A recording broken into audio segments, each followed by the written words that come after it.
Hello दोस्तों, स्वागत है आज की मेरे इस वीडियो में। आज मैं फिर से लेकर आ गया हूँ आपके लिए प्री बोर्ड परीक्षा 2024 कक्षा 12 रसायन विज्ञान का पेपर। और ये पेपर बहुत ही इम्पॉर्टेंट होने वाला है आपके लिए, क्योंकि अगर आपका अभी तक प्री बोर्ड परीक्षा नहीं हुआ है तो इसी तरीके के आपके भी क्वेश्चन पूछे जाने हैं उसमें प्री बोर्ड परीक्षा में। तो आप इन क्वेश्चंस को अच्छे से देख लीजिए, इसी तरीके से आपके पेपर में भी आपके क्वेश्चन पूछे जाने हैं। तो अगर आपका प्री बोर्ड नहीं हुआ है तो उसके लिए बहुत ही फायदेमंद है। अगर प्री बोर्ड हो चुका है या फिर अभी होने वाला है तो आपकी बोर्ड परीक्षा के लिए भी ये पेपर बहुत ही इंपॉर्टेंट है, क्योंकि इसी तरीके के क्वेश्चन आपके बोर्ड एग्जाम में भी पूछे जाते हैं। तो यहाँ पर जितने भी क्वेश्चन दिए गए हैं सबको देखेंगे एक एक करके, क्या क्वेश्चन पूछे गए हैं, किस तरीके से कितने नंबर के पूछे गए हैं। और इसी तरीके के आपका जो इनका सॉल्यूशन है वो आप अगर आपको चाहिए तो उसके लिए कमेंट ज़रूर कीजिएगा। और मैं जल्द से जल्द, अगर आप नहीं भी कहेंगे तो मैं जल्द से जल्द फिर भी आपके लिए ये बोर्ड ये आपका एग्ज़ाम पेपर का मैं फुल सॉल्यूशन वीडियो जल्द से जल्द लाने वाला हूँ। और अगर आपको इस पेपर का पीडीएफ चाहिए तो उसके लिए मैंने बहुत पिछले पेपर्स में जितने भी पेपर मैंने पहले अपलोड किए उसमें बहुत सारा कमेंट आता था कि आप इसका पीडीएफ अपलोड कीजिए, पीडीएफ भी हमें दीजिए किसी भी तरीके से। तो मैंने उसके लिए ऐप अपना बनवाया है जिसमें आप वहाँ से आप इस पेपर का पीडीएफ डाउनलोड भी कर सकते हैं। और वहाँ पर अगर आपका कोई एग्ज़ाम हो चुका है और उसका पेपर आपके पास है तो वहाँ पर अपना पेपर आप अपलोड भी कर सकते हैं। ऑफ कोर्स आपका अगर रसायन विज्ञान का एग्ज़ाम हो रहा है तो आपके उससे पिछले कुछ पेपर ज़रूर हो चुके होंगे जिनको आप उस ऐप पर अपलोड कर सकते हैं, जिससे कि वो भी आप पेपर का सॉल्यूशन देख सकें। और आपका मैं जब आप पेपर अपलोड करेंगे उसमें, और उसका मैं ज़रूर यहाँ पर आपका नाम लूँगा, क्योंकि आपका जब यहाँ पर पेपर मैं दिखाऊँगा वहाँ पर अपना आप नाम लिख दीजिएगा, जिससे मैं लोगों को बता सकूँ कि आपने ये पेपर अपलोड किया है। तो यहाँ पर इस तरीके से मैं आपका पेपर ज़रूर दिखाया करूँगा, तो उस पर आप ऐप पर आप ना पेपर ज़रूर अपलोड कीजिए। तो चलिए शुरू करते हैं। यहाँ पर क्वेश्चन देखना, तो सबसे पहले यहाँ पर आपका यहाँ पर निर्देश दिया गया है कि सभी प्रश्न करना अनिवार्य रहता है। ये तो फिक्स है, ये नोट जो है आपका निर्देश है ये हमेशा वही रहता है, सेम रहता है, इसको पढ़ने का कोई सेंस नहीं है। अब हम आगे बढ़ते हैं सीधे। पहला क्वेश्चन अपना देखते हैं। इस प्रश्न के प्रत्येक खंड में 4 विकल्प दिए गए हैं, सही विकल्प को चुनकर अपनी उत्तर पुस्तिका में लिखिए। ये भी आपको पता ही है। अब हम आगे बढ़ते हैं। एक-एक नंबर के सभी क्वेश्चन दिए गए हैं यहाँ पर, बहुविकल्पी प्रश्न। फिर यहाँ पर पहला प्रश्न पूछा गया है, निम्नलिखित में से कौन-सा अणुसंख्य गुणधर्म है? यहाँ पर आपको बहुत बड़ा कन्फ्यूजन होने वाला है, क्योंकि आप पढ़े होंगे क्वथनांक में आपेक्षिक अवनमन। ये क्या है? अणुसंख्य गुणधर्म। हिमांक का अवनमन, परासरण दाब, ये इस तरीके से आप पढ़े होंगे। लेकिन यहाँ पर आपका विकल्प जो है केवल एक सही है, क्योंकि हिमांक में आपेक्षिक अवनमन ना लिखा है, केवल क्वथनांक लिखा है यहाँ पर, और हिमांक लिखा है, परासरण दाब लिखा है, वाष्प दाब लिखा है। तो इसका जो राइट विकल्प है ये केवल यहाँ पर परासरण दाब है। अणुसंख्य गुणधर्म क्या है? परासरण दाब है। ये आपका सही विकल्प हो जाता है। फिर यहाँ पर आपका अगला क्वेश्चन पूछा गया है, हाफमैन निम्नीकरण में से आपका अभिक्रमकों का सही क्रम है। आपका जो हाफमैन ब्रोमामाइड अभिक्रिया होती है उसमें आपका जो अभिक्रमक है उसका सही क्रम क्या है वो आपको पूछा गया है। तो मैं आपको सबसे पहले दिखा दूं कि हाफमैन ब्रोमामाइड अभिक्रिया जो है वो क्या होती है। यहाँ पर आप देखेंगे सबसे नीचे यहाँ पर पेपर पे मैंने लिखा है कि जब C6H5 होता, यहाँ पर H5 होगा, H5 की अभिक्रिया जब हम कराते हैं Br2 4KOH के साथ, तो ये आपका प्राप्त होता है, यहाँ पर जल होता है। लेकिन आपको यहाँ पर जब पूछा गया है क्वेश्चन जो है, उसको मैं क्वेश्चन फिर से आपको दिखा दूं क्या पूछा गया है। अभिकर्मकों का सही क्रम है, यानी अभिकर्मक क्या लिए गए हैं, जो आपके उसमें अभिक्रिया में भाग लेने वाले अभिकर्मक हैं वो क्या लिए गए हैं। तो वो लिए गए हैं यहाँ पर सबसे नीचे देखिए Br2 KOH। लेकिन यहाँ पर उत्पाद में जल है, अभिकर्मक जो लिया गया है, जो अभिकर्मक लिया गया है वो केवल Br2 और KOH लिया गया है। तो यहाँ पर Br2 KOH तो है, लेकिन H2O साथ में दे दिया गया, ये उत्पाद है। तो जितने में H2O है सब गलत है, इसमें से राइट विकल्प हो जाता है इनमें से कोई नहीं।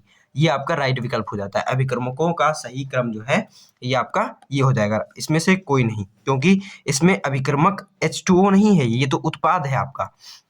इसी इसी प्रकार आपका अगला क्वेश्चन है, न्यूक्लिक अम्ल होते हैं। न्यूक्लिक अम्ल क्या होते हैं? तो बहुलक होते हैं, न्यूक्लिक अम्ल बहुलक होते हैं।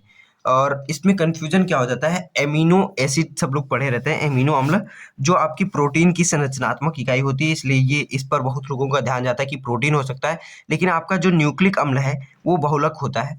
इस तरीके से इसका राइट आंसर हो जाता है। फिर आपका अगला क्वेश्चन यहाँ पर पूछा गया है, निम्न में से कौन सा तृतीयक एमीन है।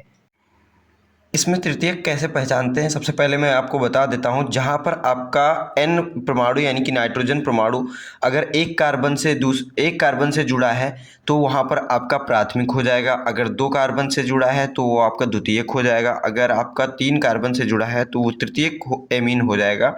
तो यहाँ पर इसका राइट विकल्प हो जाता है सा नंबर, जो आपका बेंजीन पे नाइट्रोजन है और उससे आपके 2 एथिल समूह जुड़े हुए हैं, यानी कि आपका ये नाइट्रोजन 3 कार्बन परमाणुओं से डायरेक्टली जुड़ा है, तो ये तृतीयक एमीन हो जाता है। यहाँ पर फिर आपका अगला क्वेश्चन इसी तरीके से पूछा गया। ये क्वेश्चन आप देखिए, क्वेश्चन है यहाँ पर, प्राथमिक अभिक्रिया A+2B से 3C के लिए दर नियतांक होगा।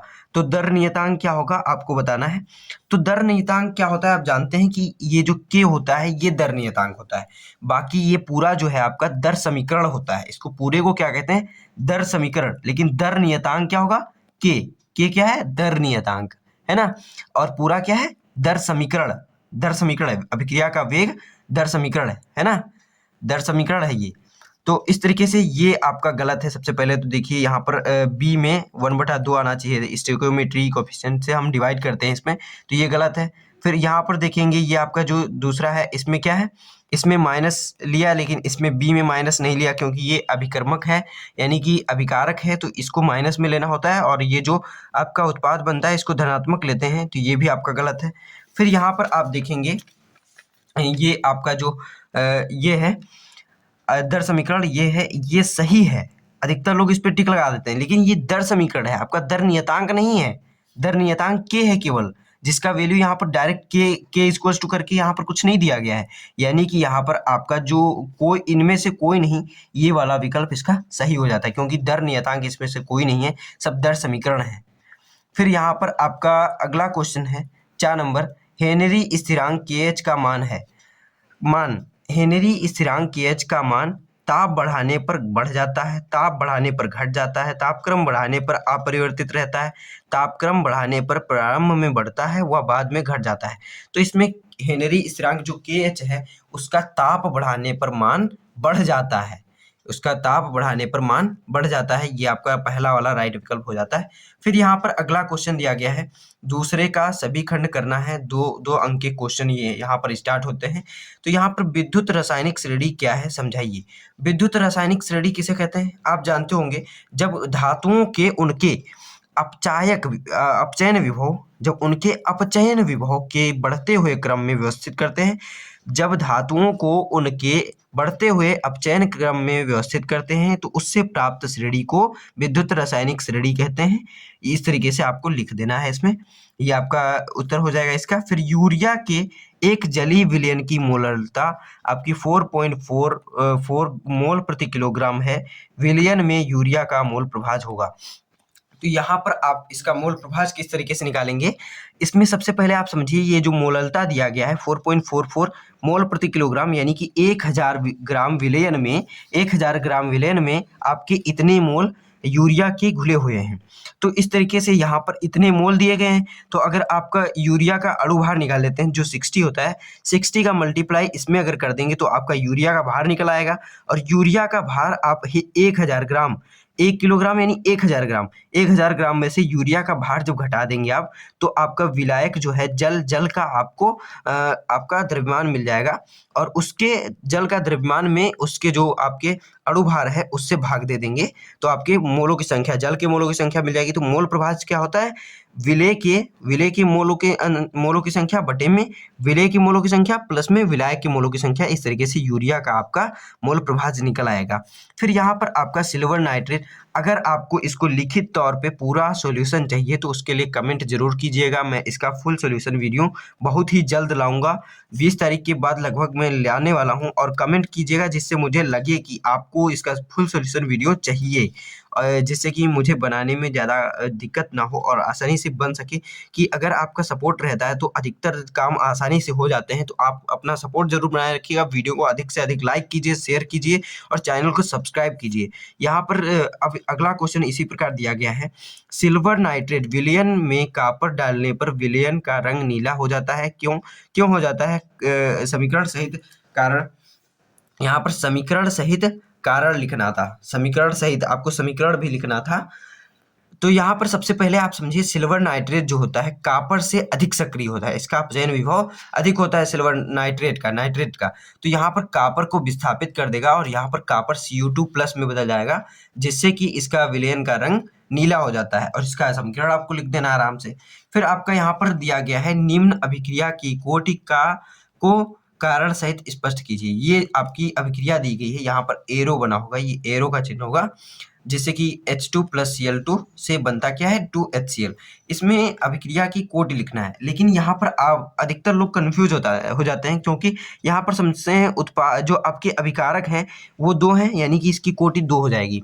नहीं, ये आपकी यहाँ पर आणविकता हो सकती है, आणविकता आपकी हो सकती है 2, लेकिन आपकी जो कोटि है वो नहीं होगी, क्योंकि कोटि क्या होती है, वह संख्यात्मक मान होता है जो आपके वेग समीकरण होता है उसमें सांद्रता के घातों यानी कि सांद्रता के ऊपर जो लिखे जाते हैं संख्या, उनका कुल योग होता है आपकी अभिक्रिया की कोटि। जैसे कि यहाँ पर सबसे ऊपर दिया गया था अभिक्रिया का दर समीकरण में क्या है, यहाँ पर अभिकारक है, अभिकारक की सांद्रताओं के घात ऊपर लिखें, यहाँ पर कुछ नहीं है तो 1 है, यहाँ पर 2 है, तो इसकी कोटि क्या हो जाएगी 3 कोटि हो जाएगी, 2 और 1 3 कोटि का हो जाएगा।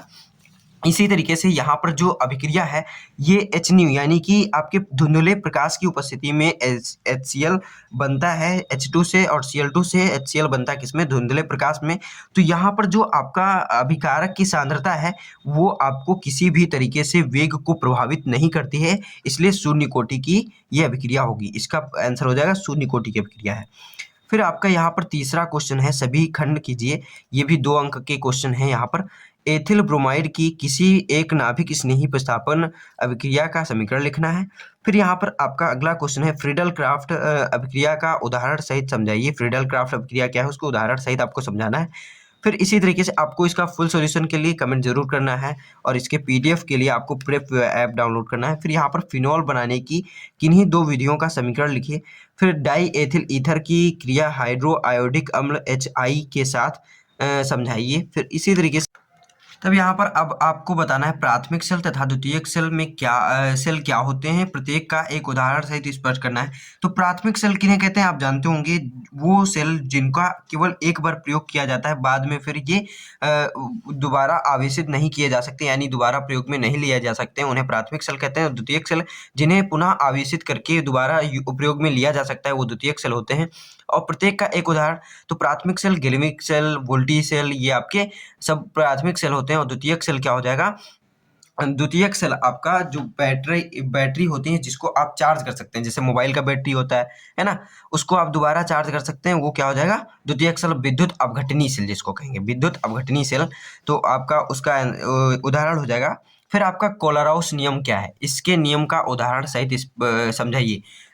इनके नियम को उदाहरण सहित समझाइए। तो कोलराउस नियम क्या होता है, किसी भी दुर्बल जो विद्युत अपघट्य होता है उसका हम क्या निकालते हैं, अनंत अनुता पर मोलर चालकता ज्ञात करते हैं।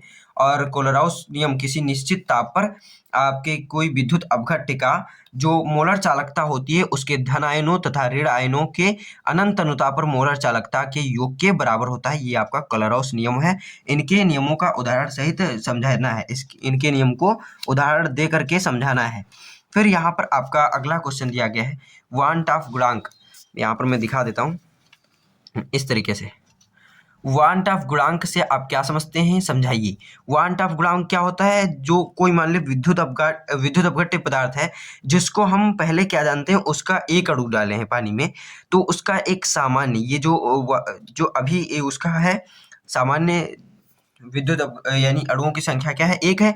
लेकिन जब हम पानी में डाल देंगे, उसको घोलेंगे, तो वो अपने आयनों में टूट जाएगा, जो वो प्रेक्षित मान कहेंगे। और सामान्य मान क्या था 1, लेकिन प्रेक्षित मान हो जाएगा 2, यानी 2 अणुओं में 2 आयनों में टूट जाएगा वो Na+ और Cl- में। तो उनके अनुपात को हम वांट ऑफ गुणांक कहते हैं, सामान्य प्रेक्षित मान बटे में सामान्य मान, तो उसको क्या कहेंगे हम यहाँ पर वांट ऑफ गुणांक कहेंगे। फिर हिमांक में अवनमन तथा विलय के अणुभार में क्या संबंध है, तो हिमांक का अवनमन आप जानते होंगे डेल्टा TF, यहाँ पर दिख रहा है, ये देखिए, हाँ डेल्टा TF आपका हिमांक में अवनमन क्या होता है, KF और M मोललता के बराबर होता है। KF गुणे मोललता के बराबर होता है क्या? हिमांक में अवनमन, है ना। यानी कि जो आपका हिमांक में अवनमन हुआ है, कमी हुई है, वो क्या किसके बराबर होती है? Delta TF equal to KFM मोललता। मोललता क्या होता है? इसमें आप जब इसमें अणु भार में आपको संबंध निकालना है, वो आपका इस तरीके से अणु भार में संबंध क्या हो जाएगा? मोललता का हम फार्मूला यहाँ पर रख देंगे, डेल्टा TF इस तरीके से देखिए, डेल्टा TF इक्वल्स टू इसका मोल यहाँ पर अणु भार का जब हम मान रख देंगे KF, यहाँ पर अणु भार क्या होता है? ये आपका जो ये है मोललता। मोललता में क्या होता है? विलेय का भार बटे में विलेय का अणु भार बटे में यहाँ पर इसके बटे में क्या होगा? ये इसका अणु भार हो गया। अब मोललता में क्या होता है? गुणे में यहाँ यहीं पर होगा, गुणे में इसका विलायक का भार और ऊपर आपका 1000 से गुणा हो जाएगा।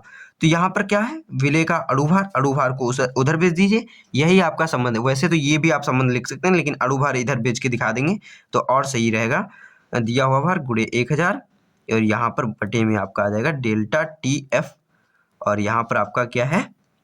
W खुद ही यहाँ पर है। तो इस तरीके से यहाँ पर आपका ये आ जाता है आपका हिमांक में अवनमन तथा विलेय के अणुभार में संबंध, ये आपका हो जाता है। अब हम बढ़ते हैं अपने अगले क्वेश्चन की तरफ। तो आपका अगला क्वेश्चन यहाँ पर अगले पेज पे दिया गया है। इसमें भी सभी खंड करना है, प्रत्येक 4 अंक का है प्रत्येक क्वेश्चन। निम्न पर संक्षिप्त टिप्पणी लिखना है। केनिजारो अभिक्रिया किसे कहते हैं? एल्डोल संघनन किसे कहते हैं? तो केनिजारो अभिक्रिया उन एल्डिहाइडों की कराते हैं जिसमें कि अल्फा हाइड्रोजन नहीं होता है।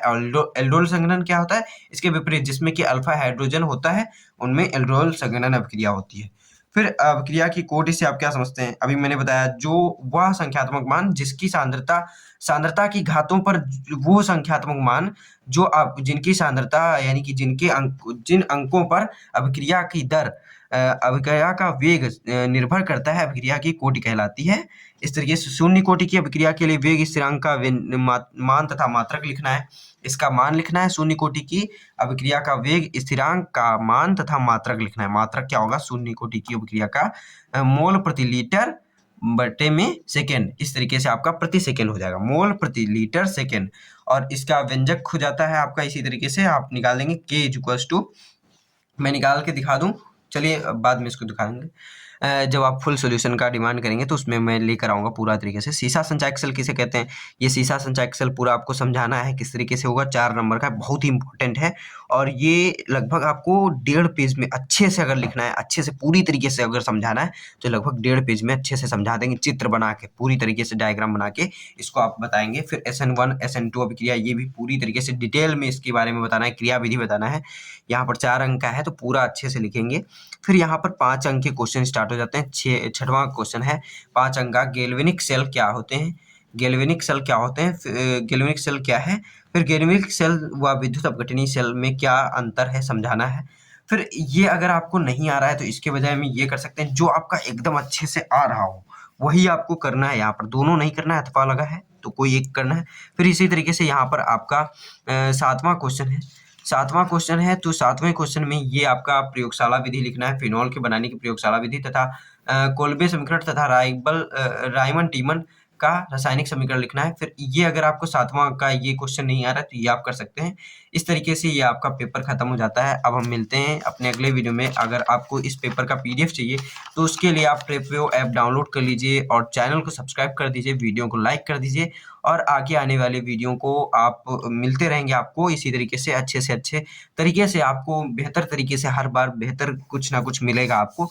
तो चैनल को सब्सक्राइब रखिए, वीडियो को लाइक कर दीजिए। मिलते हैं अपने अगले वीडियो में, तब तक के लिए धन्यवाद।